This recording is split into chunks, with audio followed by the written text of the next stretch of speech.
Hey, everybody, welcome to another virtual worship experience at Crosswalk Community Church. Thanks for tuning in. We've got some really special stuff for you today. As per normal, you'll hear some updates from Dar, our executive pastor. A lot of cool things happening at Crosswalk, even though we're not there. We're making some improvements that we've been looking to do for a while. And the upside of not having our 43 recovery groups meet for a period of time is that we're able to redo some spaces that really needed it. So we're going after that, and that'll be an ongoing project for a while, but will serve us well for a very long time. So that's something to look forward to. And then we've got some music. This is the fourth week of the month, and we feature Brian Worrell, who has his own special style and taste and all that. Love his stuff, and so he's got a couple songs he recorded for us to give us a little taste of home and some music. And then for today's teaching, I met a new colleague of mine, new friend named Wako. And Wako she is an expert on the historical development of things related to mindfulness globally, and how that has made its way from, well, deep history, but certainly the 1800s all the way to right now, so that we have an abundance of materials available on mindfulness and centering and contemplation and this kind of stuff. And she traces where that comes from. And from her deep experience and deep research, she has some really powerful insights for us. So I hope you'll hang around for that, for the teaching which is to come. I also ask her to lead in a meditation, which she will do for us toward the end of the teaching. In fact, we'll kind of wrap up a little bit toward the end with that. So, and it's really great. Not unlike some of the things that we would normally do at Crosswalk as part of our service, but adds a cool new tool that I haven't experienced before, and it's really rich. So please stay tuned for that, because it's well worth it. All right. So get yourself a cup of coffee, fasten your seatbelt, and let's hop to it.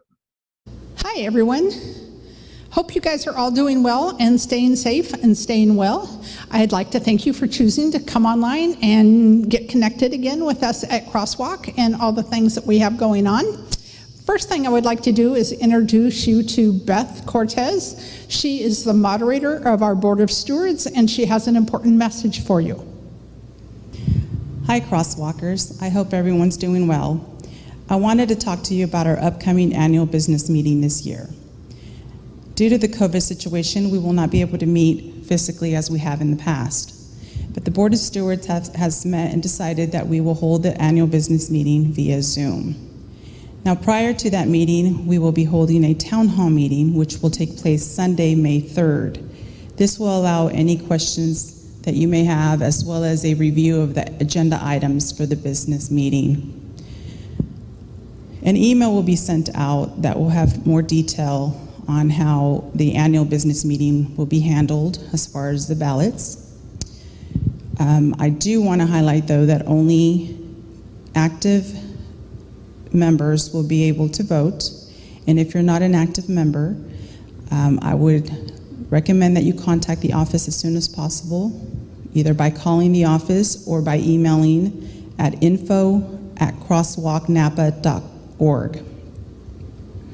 The annual business meeting will take place on May 17th. It will be held via Zoom, and following the worship service, we will continue the Zoom live for questions. So please be on the lookout for that email that will be sent in the next day or two. And I want to thank each and every one of you in advance for graciously understanding the decision that the Board of Stewards has made. I look forward to seeing all of you soon. Be safe and take care.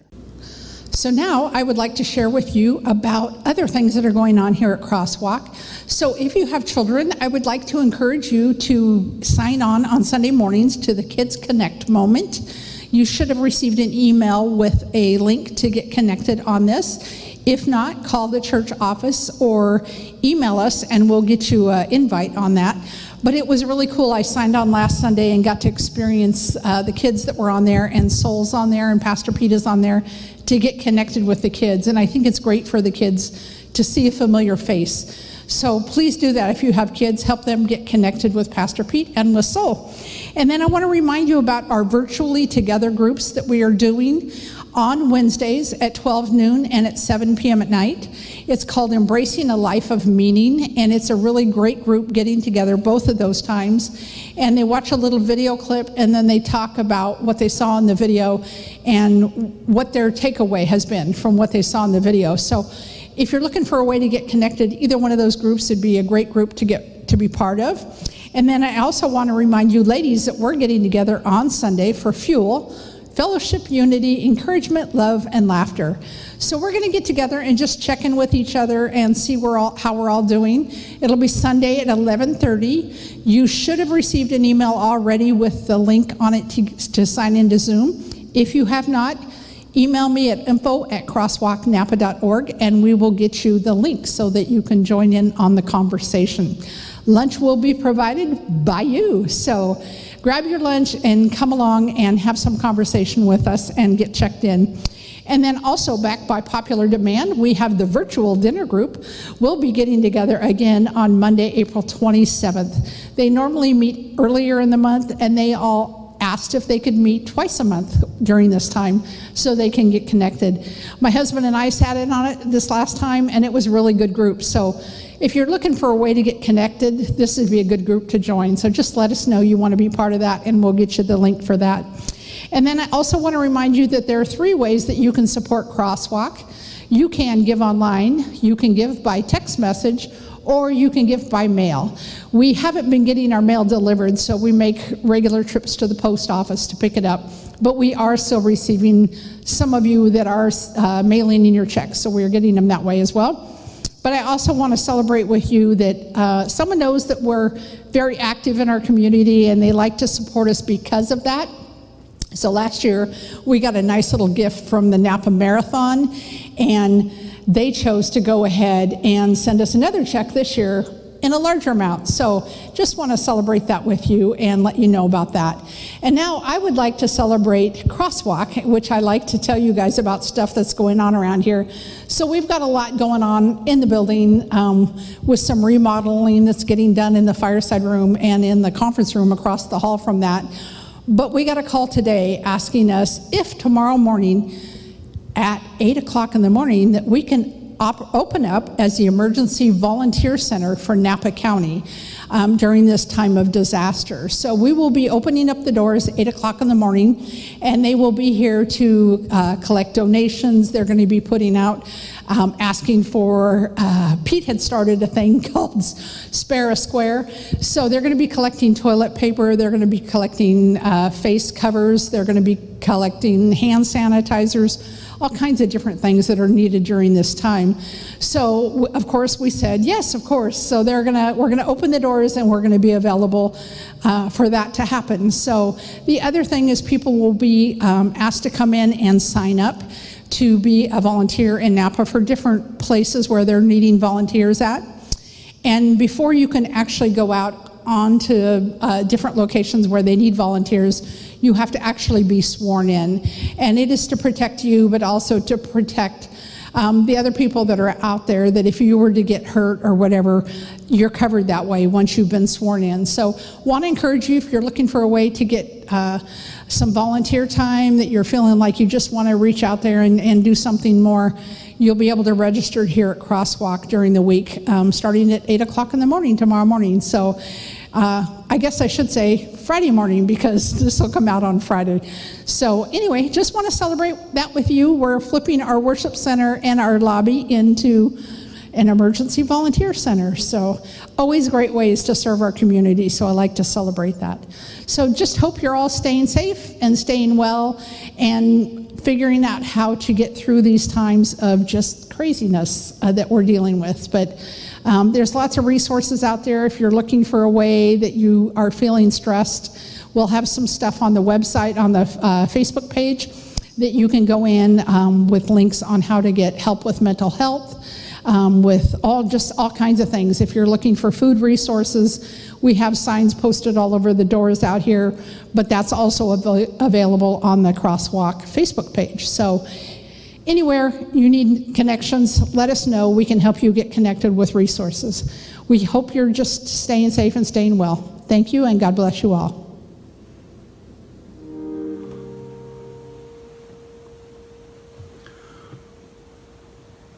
Well, good morning, Crosswalkers. I hope everybody's doing well. I know we would rather things be different than what they are, but it is what it is, right? Hunkering down. Hopefully we'll get past this real soon. In Jesus' name.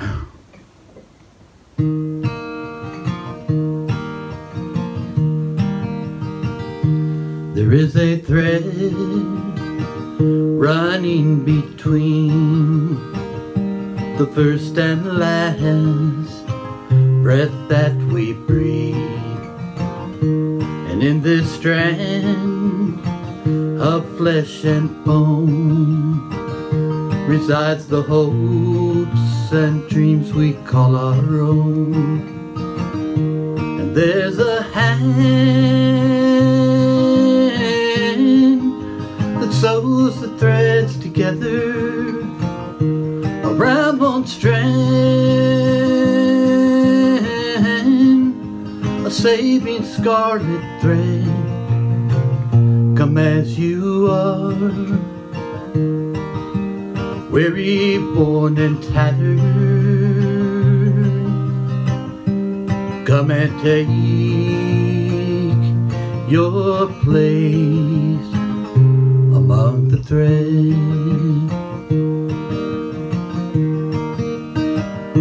There is a thread, sometimes unseen, moving through life's tapestry. And when this thread enters a soul, it's woven to the one that makes us whole. And there's a hand that sews the threads together around one strand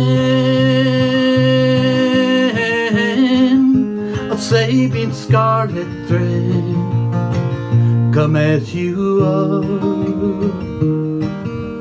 weary, worn, and tattered. Come and take your place among the threads.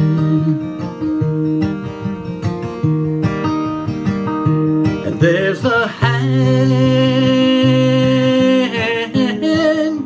that sews the threads together around one strand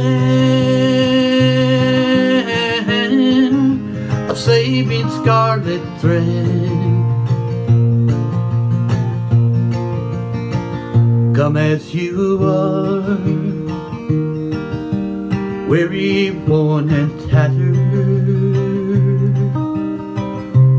Come and take your place among the threads.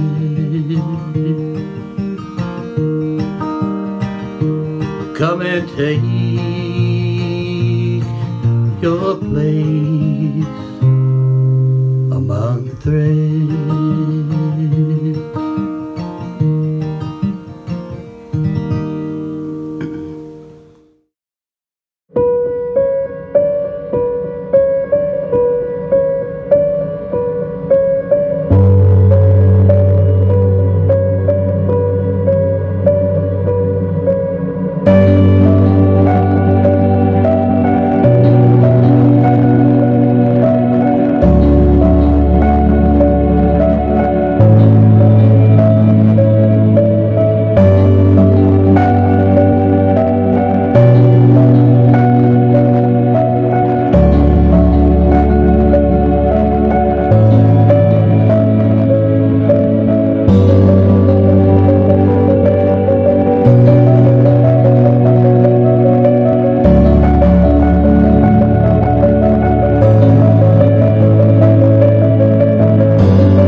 Boy, who would have thought 2020 would be this?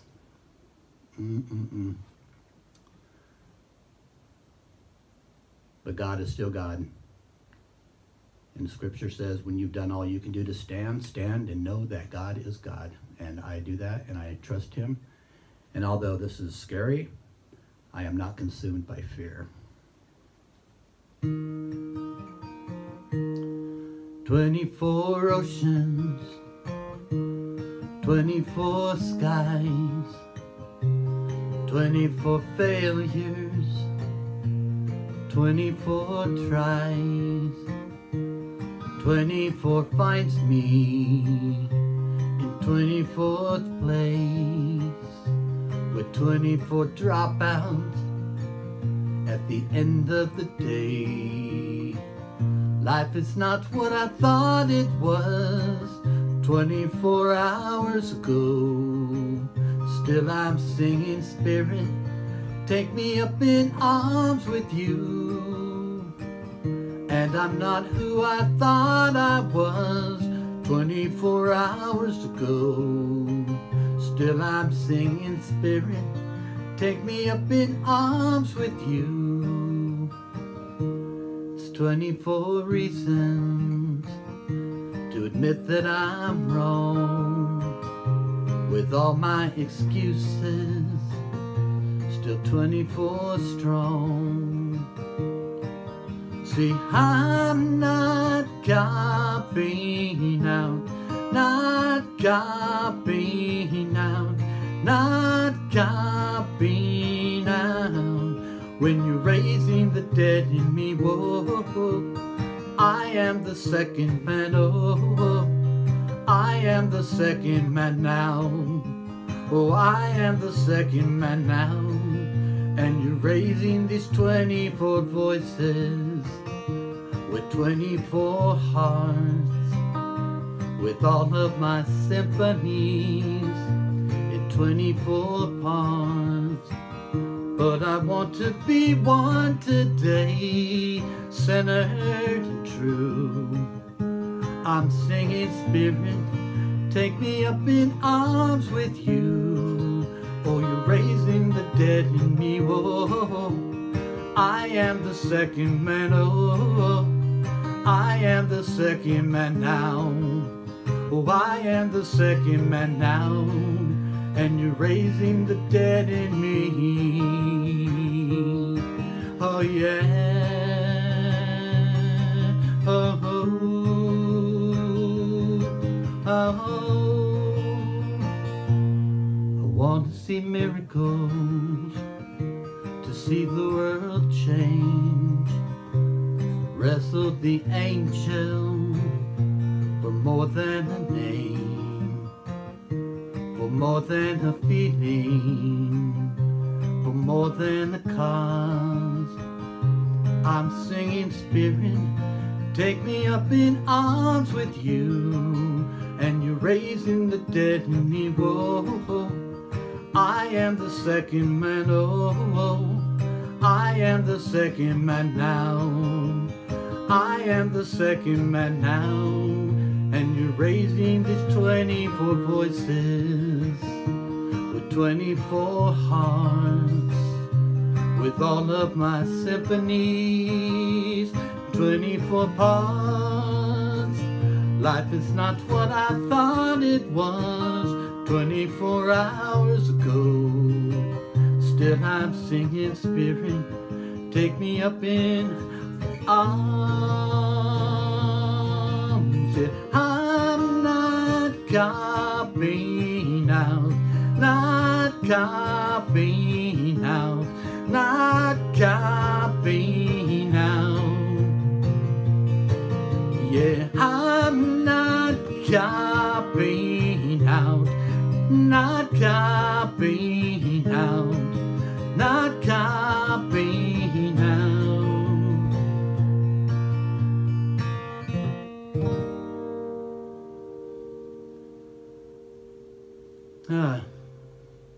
So let's all hang in there. Like they keep saying, but it's true. We're in this together. We're thinking of you. We know you're thinking of us. Lots of prayers going up. Everything's safe and sound in this house. I hope it's the same in yours. We love you. See you soon, hopefully.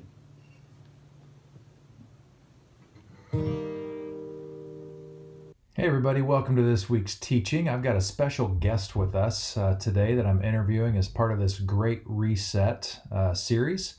The whole point of the Great Reset series is to take advantage of this time that has been thrust upon us of sheltering in place during this COVID-19 event, and really to make the most of it. And that's kind of a painful reality that we're in, but it's also a time that we have time, if we choose to use it, to really evaluate where we are in our lives and make some corrections in our course so that going forward, once we start to slowly roll out of this, we'll have a better life for it.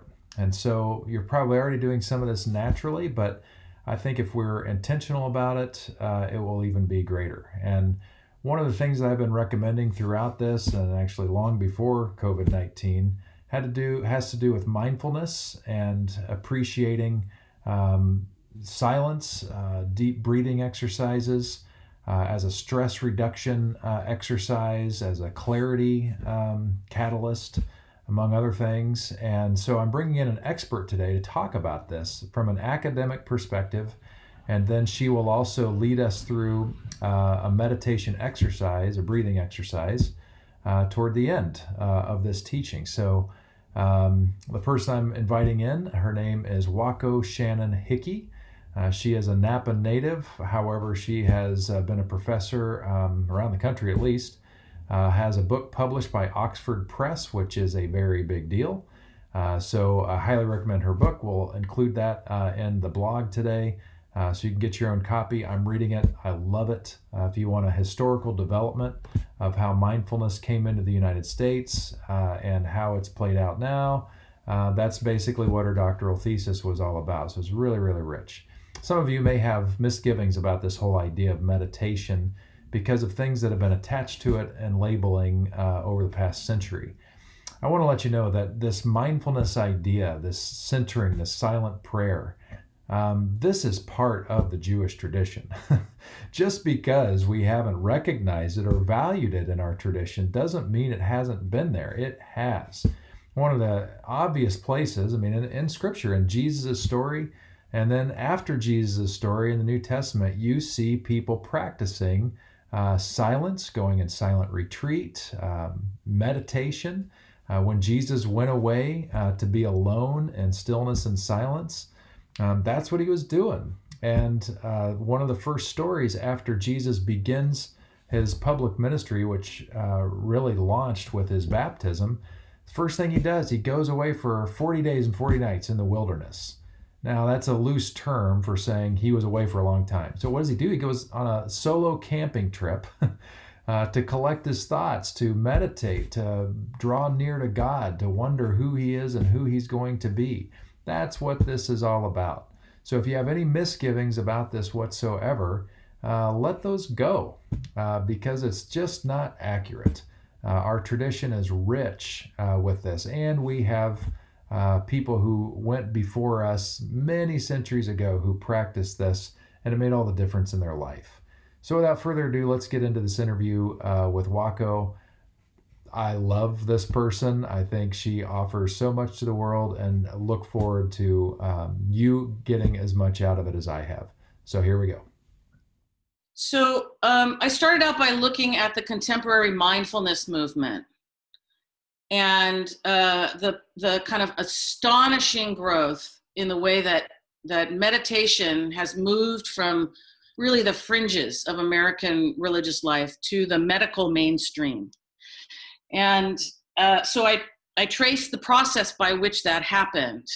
And most people think that the mindfulness boom started in the 60s, 70s, 80s, 90s, And I found that it actually began in the late 19th century, and that the first people to promote meditation and yoga for kind of therapeutic purposes were women leaders of a religious movement called the Mind Cure movement, which is a sibling of Christian Science. Both the New Thought movement and Christian Science have their origins in the teachings of a New England clockmaker named Phineas Quimby, who was the first guy to figure out that our beliefs and our mental states can affect our physical health. And he was the teacher of Mary Baker Eddy, who went on to found the Christian Science Church. She later repudiated Quimby and said that her teachings are based on a unique revelation. Quimby's other students took his teachings in a different direction. They were interested in Hinduism and Buddhism, which were just beginning to be learned about by Europeans through translated texts and so forth. And in 1893, when the World's Parliament of Religions happened in Chicago, that was the first opportunity for basically white Americans to meet actual practitioners of Buddhism and Hinduism. So these missionaries came and promoted their religions very successfully at a time when Christianity was under some real challenge from Darwin and other new scientific discoveries. And they promoted their religions as these sort of philosophical, ethical systems, and they taught meditation and yoga on national tours around the country that were often sponsored by New Thought groups. And the New Thought communities, there were several denominations: the Unity School of Christianity, the Church of Religious Science, which is now Communities for Spiritual, or Centers for Spiritual Living, Divine Science, several others. Those sort of became New Thought denominations, and they had congregations. They formed congregations and practiced meditation, integrated it with their mostly Christian practice.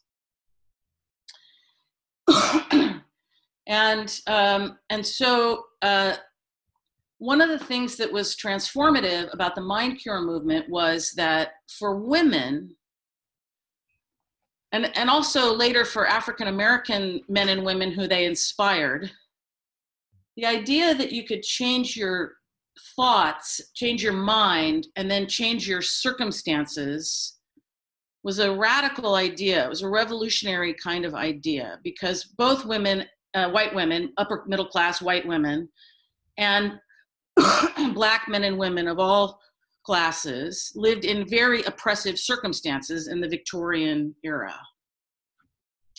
So many of these women involved in the New Thought or movement, the Mind Cure movement. The term Mind Cure includes both Christian Science and New Thought.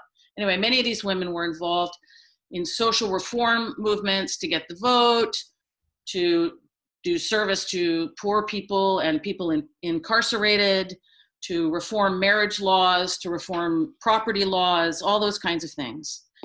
They were very active, and they inspired a number of African American men who also launched African American religious movements that were really focused on uplifting African Americans who were living in, under white supremacy, and creating more economic self-sufficiency and so forth. So there was a real social justice emphasis to this wing of the early Mind Cure movement.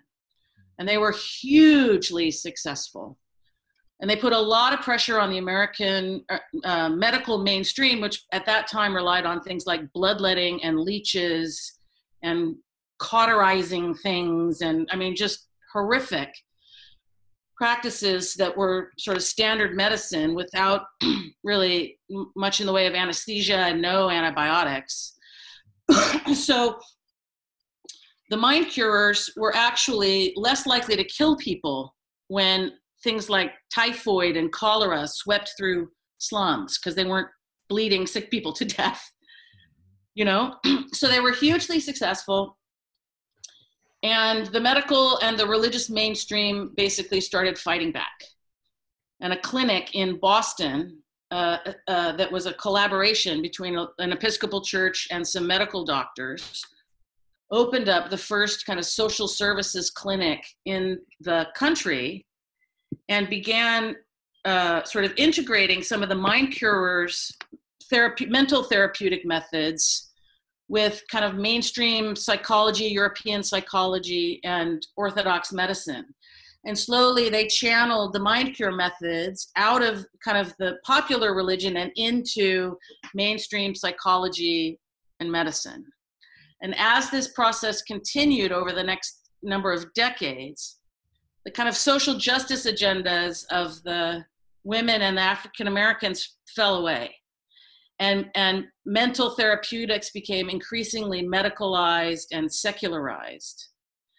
And so I continued the process up to the 1960s, when, after revising anti-Asian immigration laws, we get a whole wave of new gurus from Asia who also then come and promote various kinds of meditation and so forth. So that's all the backstory to the contemporary mindfulness movement that nobody else has really traced. And then I take a critical look at the mindfulness movement, and I say its promoters claim that it's completely secular. Is that true? Is it something that we could reasonably call religion? And I argue that in certain respects it is. Although I do think that there are methods of meditation that can be done in a completely non-religious way, which is fine, just limited. And then I look at the sort of the clinical research on the mindfulness movement to see how effective it is. And in the end, I argue that in the transformation from the mind cure movement to the mindfulness movement, three really important things have gotten lost in translation. The first is that in the parent traditions of Hinduism and Buddhism, ethics is fundamental. It is the foundation for meditation practice. Mm-hmm. Right, so the ethical dimensions are missing. Community is another thing that gets lost in translation. The early mind curers were involved in spiritual communities, right? And the mindfulness movement, now that meditation has become very commodified and individualized, you can do it on your own in your house by yourself, which is fine under coronavirus. On the other hand, we're also finding we really need community and connection. Yeah. Right? And that's an important way that we take care of one another and improve our health. Yeah. And the last is a systemic analysis of suffering. If stress and stress-related illness is just a result of your own kind of individual thinking patterns or behavior, then we don't have to look at how things like racism and sexism and poverty and homophobia, transphobia, and all of those things bear directly on people's physical and emotional health. Yep. Yeah, we'll definitely circle back to some of those things in a moment, because I've got when we get to some practical stuff, you mentioned in the latter chapters of the book, some findings about some danger zones that we'll look into a little bit. But yes. I found it interesting. Obviously, I come from the Christian tradition, and Crosswalk, we are technically the First Baptist Church of Napa. Right. So that's our background, and the Baptist flavor that we grew from was a fundamentalist, because that's what Baptist was in America in the late 1800s, which gave birth to evangelicalism, which is very conservative. So that's kind of what is the deep historical foundation of First Baptist. And now Crosswalk is an emerging church. Right. And so we're much more comfortable, and actually you described us well, in one of your chapters, because we're getting more and more comfortable with the perennial tradition and finding some roominess in there. And I'm a Richard Rohr geek who dances around in this stuff, and appreciate that. But one of the things that you brought out, which I thought was also just fascinating, I had no idea that these things were connected, but the health and wealth gospel, that is pronounced in parts of American ideology, is actually connected to this stuff. Can you talk a little bit about that? Yeah. So the early mind cure movement, the New Thought movement in particular, diverged really in two directions. One was the community-oriented direction that was led primarily by women, and that was not entirely, but primarily, and that was the divine science the Homes of Truth. Those were both early denominations that were founded by women. Unity was founded by a couple. Religious Science was founded by Ernest Holmes with the help of his brother Fenwick. But these people, all of them, were the students of a woman named Emma Curtis Hopkins, who founded a seminary in Chicago. She had been a part of Christian Science, but was ejected for kind of expressing interest in Buddhism. And so she went off to found her own organization, and she ordained more than 100 people. And at that time, remember, women couldn't really have jobs outside the home. They couldn't own property. They couldn't keep any income that they had, those kinds of things. So the New Thought movement gave women opportunities to work as public speakers and publishers and counselors and healers and et cetera. And then some sections of the movement kind of moved away from the community orientation and more in an individualistic direction, right? So, and this was primarily white men who were using mind cure techniques, things like affirmations. You know, they were developed in the 1870s by a guy named Warren Felt Evans. Anyway, methods like affirmations and positive thinking and those kinds of things were for individual business success and prosperity. So you get your Dale Carnegie, make friends and influence people. You get Think and Grow Rich. You get Gordon Conwell's Acres of Diamonds speech that he gave over and over and over again. You get Norman Vincent Peale and the power of positive thinking. Right. So, and then you get into the more extremes of, you know, the Oral Roberts and the Joel Osteens and the, you know, the real prosperity gospel, name it and claim it, Creflo Dollar, you know, that kind of thing. Yeah, and I don't think that I'm confident that a lot of people who tune into this stuff or buy into it are unaware of where it comes from and some of the danger zones of it and how it feeds into, you know, in our current context, a radical hyper-individualization in American culture, blended in with some consumerism and, you know, greed that shows up in everybody. It's just fascinating to me, but I had no idea that was the root of so much of it. Yeah, so the basic premise of Mind Cure or of New Thought, I mean, I would say, is that God is everywhere. And we are so God is really immanent in the world rather than transcendent, you know, outside the created order, but really present in it.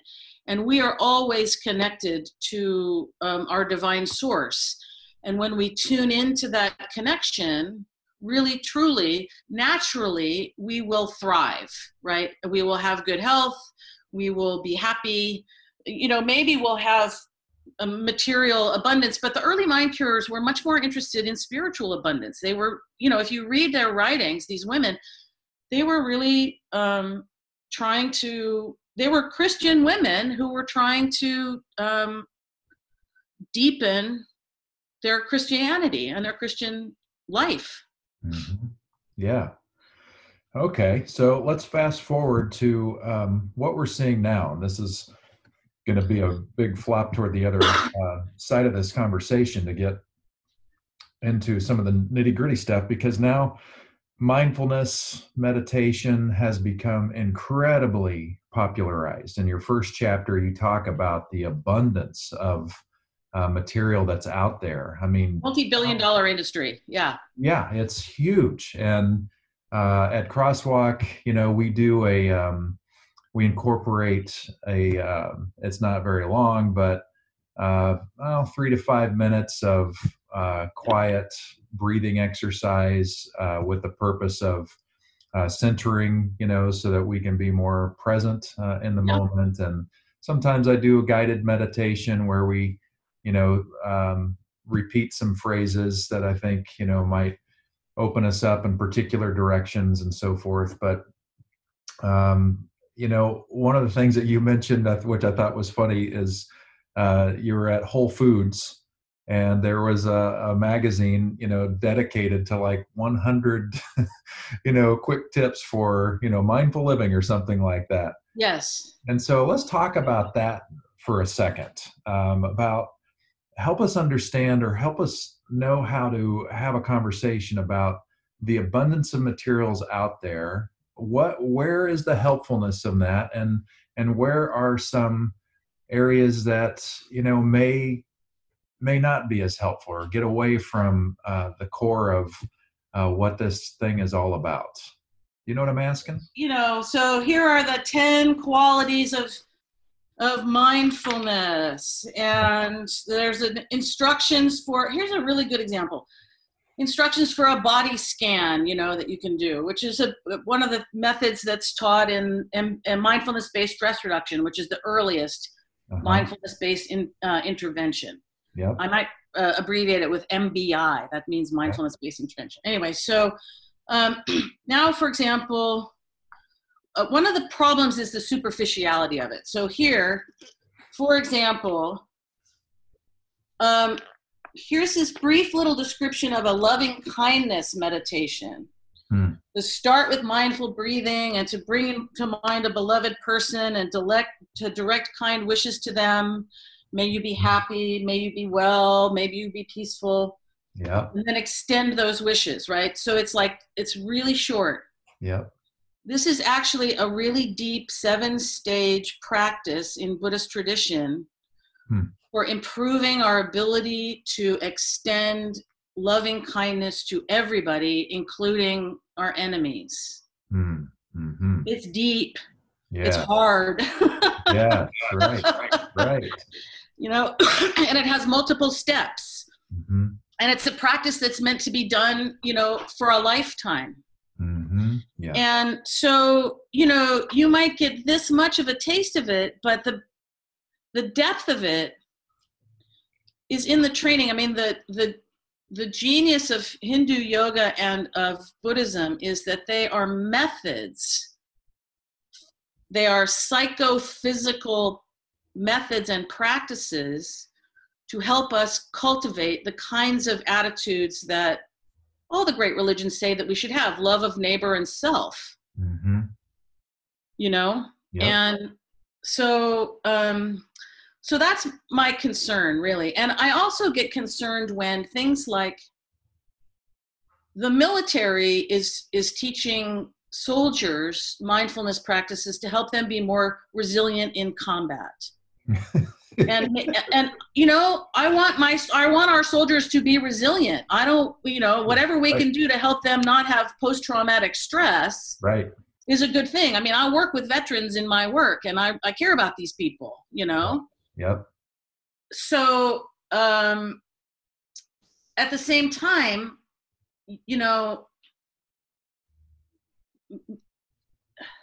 I don't want people just to be good, mindful soldiers. I want us to ask about why we're in the war.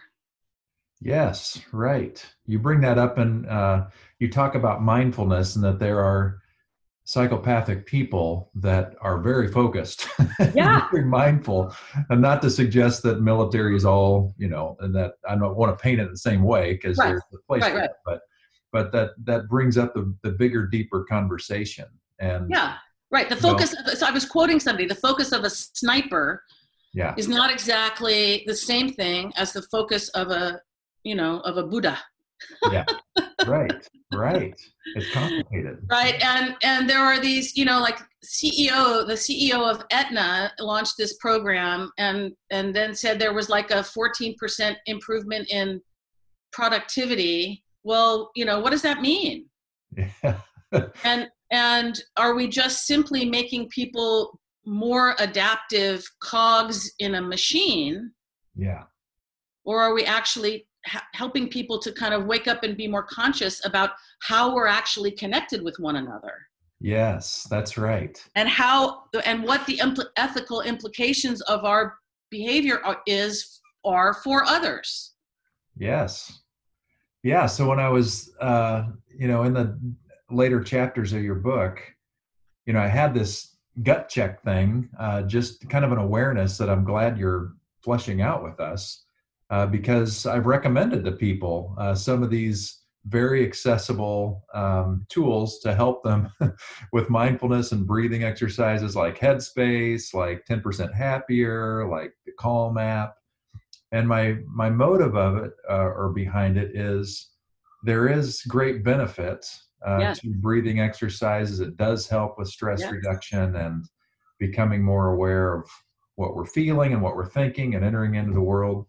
But at the same time, and you just said it a few moments ago, we need to realize that that's not all there is. That there is a great depth that is hard work and meant to take us to deep, rich places.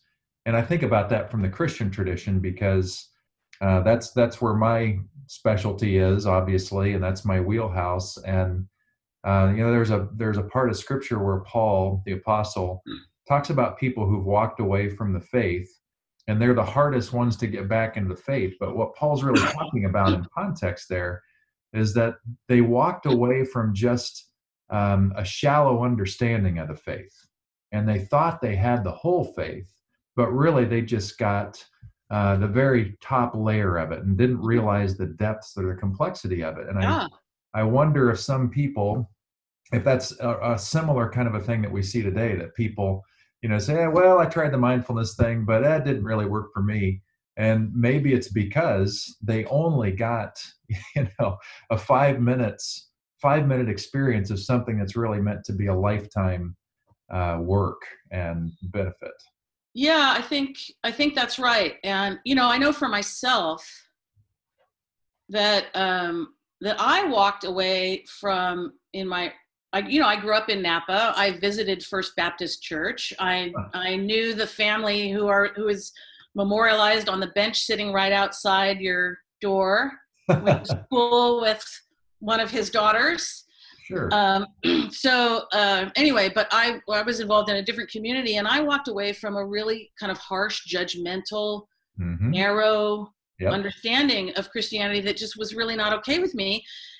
And it wasn't until I went to seminary and studied with Christian people who were deeply, deeply trained that I began to understand Christianity's breadth and depth and riches. Yeah. And one of the aspects of your Baptist tradition is that it really began to thrive on the American frontier. Yeah. Right. Yep. Because it made it emphasized spiritual experience, the experience of the Spirit, not so much being a learned, right, scholarly clergy person, right? So even women and Black people could exercise spiritual authority through the guiding of the Spirit, right? So there's strong emphasis on emotionality and emotional preaching and all of that, right? Yep. And that, I think, intersects, I think that emphasis, that creates an emphasis on individual experience. Yes. Not so much on our obligations to one another as a community. Yeah, it's exactly right.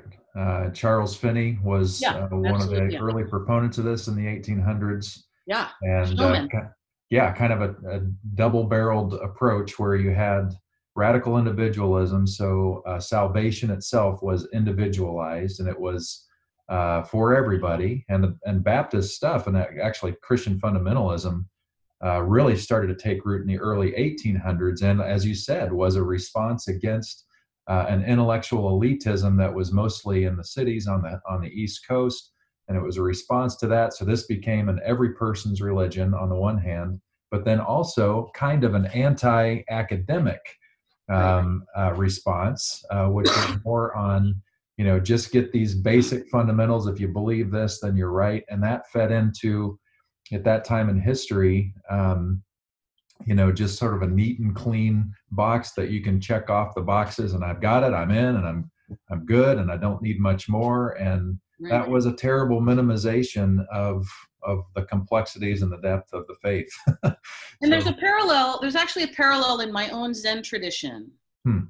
Because we have a saying that says that Zen is a special transmission outside the sutras or the scriptures, not dependent on words and letters, but direct pointing to the human mind.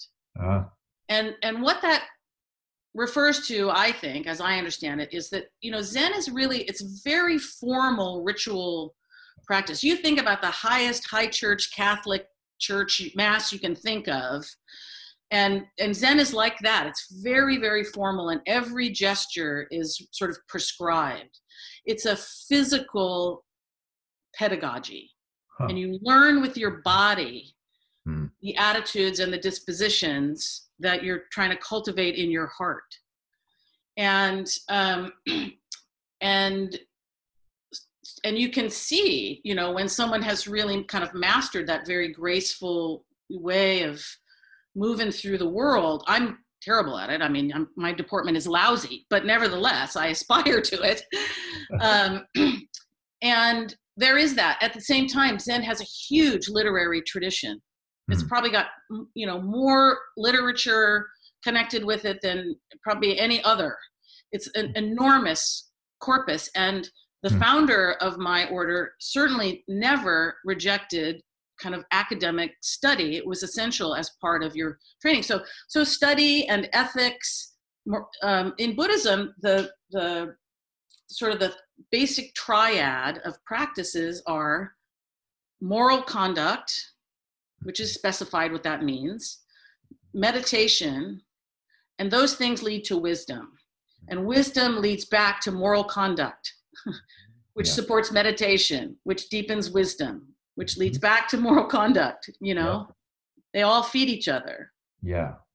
And you, not to cut you off, but you talked a little bit about that relates to one of the danger zones that you described, and that maybe this was, I'm sure it's been around a long time, but you noted a couple examples in the 70s and probably some more recent examples where maybe the practitioner, the person who is leading people through the meditation experience and all that, didn't have the depth of training and actually found themselves in some troubling areas where they kind of got in over their head, and great trauma came out of that. Could you talk about that briefly? Yeah. So, meditation, especially closed eye meditation, is really not a good idea for people with certain kinds of mental illness. People, for example, with schizophrenia or other psychoses really should not be doing that, because what they really need is to stay very grounded in the present, right? And not off, somewhere else. Because that's part of what's going on with their pathology. People who have been deeply traumatized often find it really hard to sit still. Yeah. Because really deep meditation practice, if you really do it, intensively, it is uncomfortable. Right. It is really uncomfortable. And what the practice is to help you be present with your discomfort without feeling like you have to fix it or escape it or, explain it away somehow, but to just simply really truly be with it and study it as a gateway to transforming it. Right? And that takes a lot of time and practice. Yep, that's right. And so if you just go to a workshop on mindfulness or do a course and then put yourself out as a mindfulness teacher, and you get someone who's your student who's traumatized, and you don't know how to navigate that when their stuff comes up, because you're not trained for that, then you could really do some harm. Yeah. So, so I think it really is important. So Jon Kabat-Zinn, who is the founder of mindfulness-based stress reduction, he argues that that people should have really deep training in Buddhism and Hinduism, you know, kind of as he does, or at least Neo-Vedanta, and that they should have a lot of meditation experience before they try to teach this. But the mindfulness-based stress reduction curriculum doesn't use any Buddhist language. They sort of translate into non-Buddhist terms. And that has raised the concern of some evangelicals that when these things are being taught in public spaces like schools or hospitals, that somehow, that it's sort of stealth Buddhism. Right.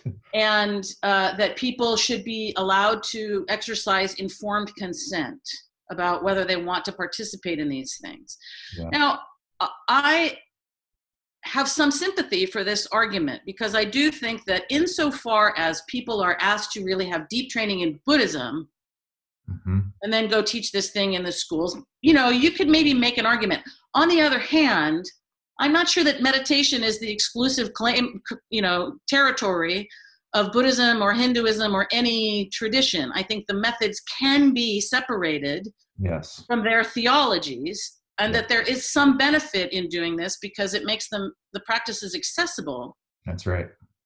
But at the same time, it's also important to bear in mind what gets lost on the cutting room floor. And it is also really important that people not be coerced to do things that, for whatever reason, they don't feel comfortable doing. Yeah.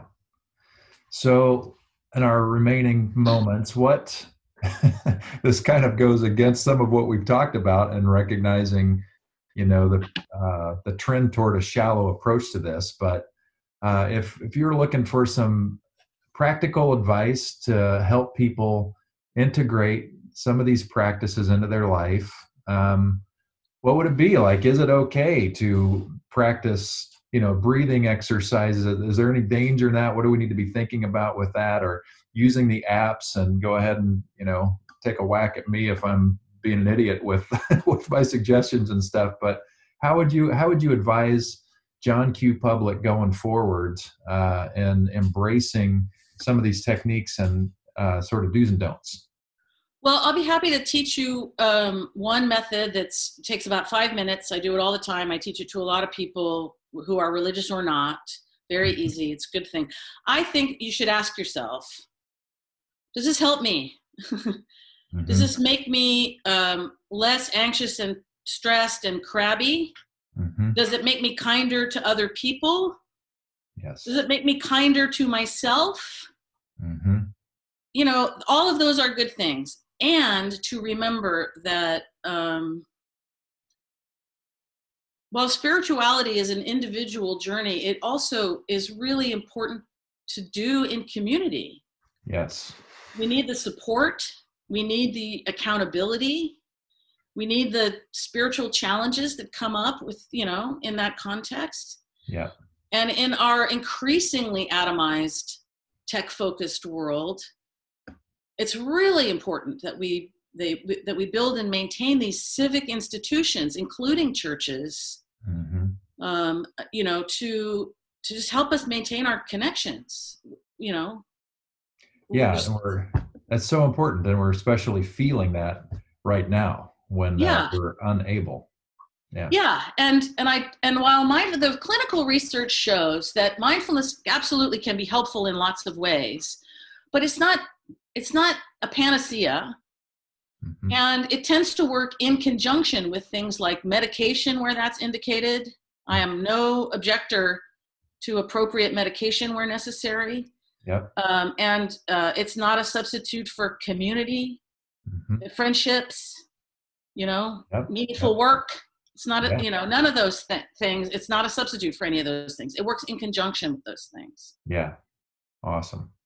So, okay, so let me teach you a quickie method here. All right. This method was taught to me by one of my Zen teachers, and also by a wonderful guy named Frank Ostaseski, who was the founder of the Zen Hospice Project and a longtime teacher in end-of-life care. And it's called Mind the Gap. If you've ever been to London and been to the London Underground, you'll see in the signs, Mind the Gap, right? Okay, so that's what this is called. So here's what you do. So put your feet flat on the floor. And sit in a way that's comfortable and upright so that you can breathe easily. Here. And now bring your attention into your body and into the physical experience of sitting on whatever you're sitting on. So notice the various places where there's more or less pressure on different parts of your body. You might notice the feeling of clothing on your skin.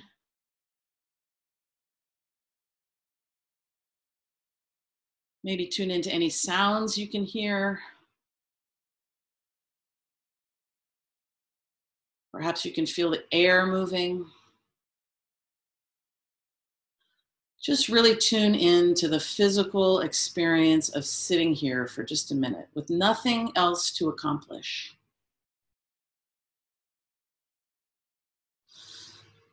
This reminds me of something I want to say when we're done about Zen or meditation as a goal-oriented practice. This is not a goal-oriented practice. We are not trying to achieve anything special. We're just sitting here in this chair for a minute. Now tune into your breathing and see if you can follow your breath in and out of your body. You don't have to manipulate it in any way. Just notice as it comes into your body and down into your chest. Is it long or short, deep or shallow?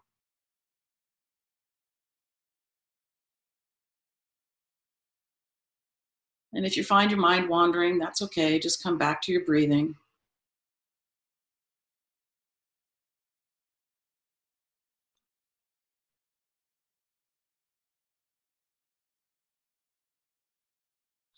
Now, if you pay attention to your breathing, you might notice that at the end of an exhale, before the beginning of the next inhale, there's a little gap. Can you feel it? Okay. So now for the next few breaths, I want you to kind of aim for that gap. I want you, when it happens all by itself, I want you to imagine that little gap as a place of rest. So when it appears, just imagine letting all of your tension, all of your worries, all your concerns, just release them into that gap for just an instant. And then the next breath will come by itself. So just try that for a few breaths.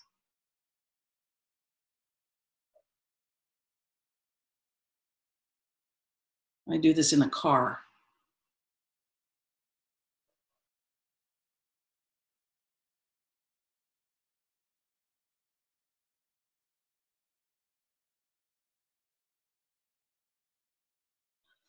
Now, if you do this for a few breaths, you might notice that that little gap gets a little longer.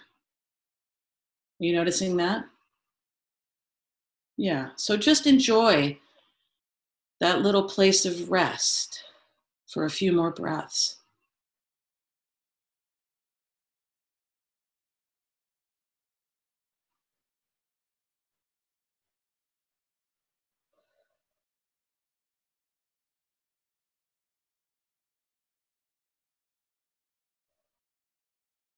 Now take a deep breath and let it out with an audible sigh.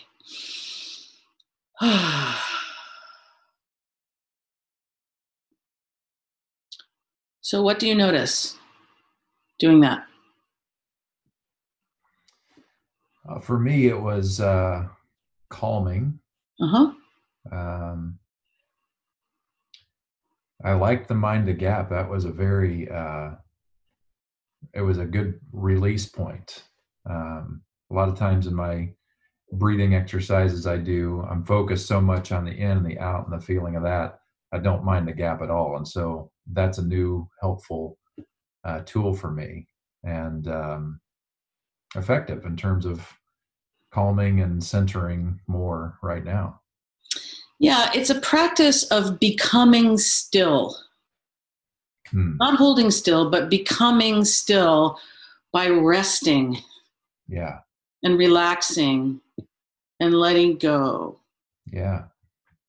You know, and you can just do it for a few minutes. It's a good way of working with pain because one of the things that happens when we're in pain is that we tense up around it. Uh-huh.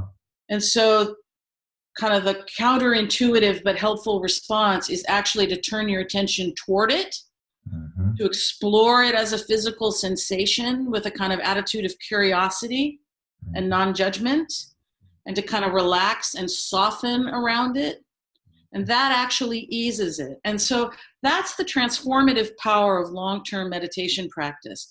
The extent to which one can be with one's own discomfort and suffering in a compassionate way translates directly into our ability to be with other people's suffering and discomfort in a calm, non-anxious way. And that by itself is healing. Yeah. Protestantism is such an activist tradition, you know? Right. And so I think that there's a longing in your tradition for these kinds of things that are also have deep roots in Christianity. Yep. Right, in the Christian monastic traditions of really just becoming still and studying our discomfort as a way of transforming it for ourselves and others. And that's the other thing that I wanted to say about the mindfulness thing, is that it seems so goal-oriented. You know, do this and you'll be better. Yeah. Right? And my Zen practice over the last 35 years has been about learning to accept myself as I am. Yeah. You know, and be who I am, warts and all. Yep. You know, and to continue to try to live up to my vows and my intention, right? But also not to do the violence of thinking that, you know, I always have to be better, strive. No, just being here is enough. And the ability to do that is actually helpful to the people that I serve. Yes, absolutely. Yeah. So So recommend to people whatever they want and let them, you know, the Buddha's own guidance was explore for yourself, experiment for yourself, and you know through your own experience and wisdom and intelligence what is wholesome and helpful and conducive for you and others. Yeah. So do those things, and the things that aren't helpful and wholesome, abandon. And I love that we're having this conversation, because this is where we begin to learn, you know, about together some of the depths. So thank you very much for reaching out. Hey everybody, I hope you enjoyed that as much as I did. I know I'm a religion and history nerd, theology nerd, so of course I'm going to love it. But I also hope it gave you some helpful insights into how things came to be in the United States. Everything has a context, everything has a history, and even meditation and silence is no exception to that. And I hope it also, you know, will let you know that there are depths to explore with this stuff.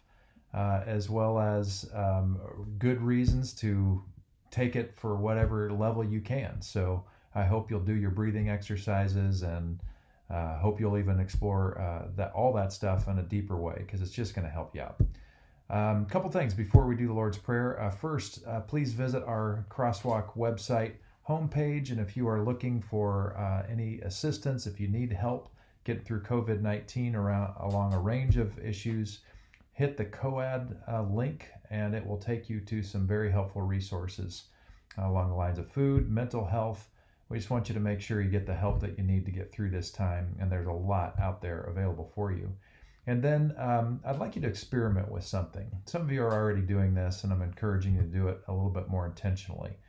Looking after each other is a really important thing anytime we face a crisis, and it's critically important for the Napa community. The COAD is deeply invested in helping foster a sense of community and neighborliness in Napa County. And so this is a time to get creative with that. A lot of us are hungry for flesh and blood community. Zoom is pretty good. It's pretty good as far as it can go, but it doesn't quite get it done. And so we're encouraging people to play with the idea of what it means to be neighbors in the COVID-19 season. I don't know what that looks like for you. I don't know if it means going outside at a particular time of the day and just saying hi. I don't know if it's picking up the phone just to make sure the people around you are right. But I hope you'll do something like that, and then please give me feedback. Shoot me an email, either directly pete@crosswalknapa.org or through the website info@crosswalknapa.org, because I'm working with a small team of leaders to talk about this issue and how we can do this better and develop it more fully in the county. Because this is really, really important when it comes down to PSPS events or fires or earthquakes. We need to look out for each other, and if we can have some structure underneath that to help foster that, make it better, then that's really good. So please get on that. That's a Jesus thing to do, to love your neighbor. So figure out what that looks like, and then we'll make that happen. Okay, it's been a good day. Hope you've had a good week. The weather's getting nicer. That's good all the way around. Let's end with this model prayer that Jesus taught the disciples. And remember, it's just that. It's a model for prayer. It's a framework for prayer, not a magic formula, but it's a way to think about our relationship with God and what Jesus was all about. So let's pray it together. Our Father, who art in heaven, hallowed be thy name. Thy kingdom come, thy will be done, on earth as it is in heaven. Give us this day our daily bread, and forgive us our trespasses, as we forgive those who trespass against us. And lead us not into temptation, but deliver us from evil. For thine is the kingdom, and the power, and the glory forever. Amen. Have a great week, everybody. We'll see you here, same time, same channel, next Sunday.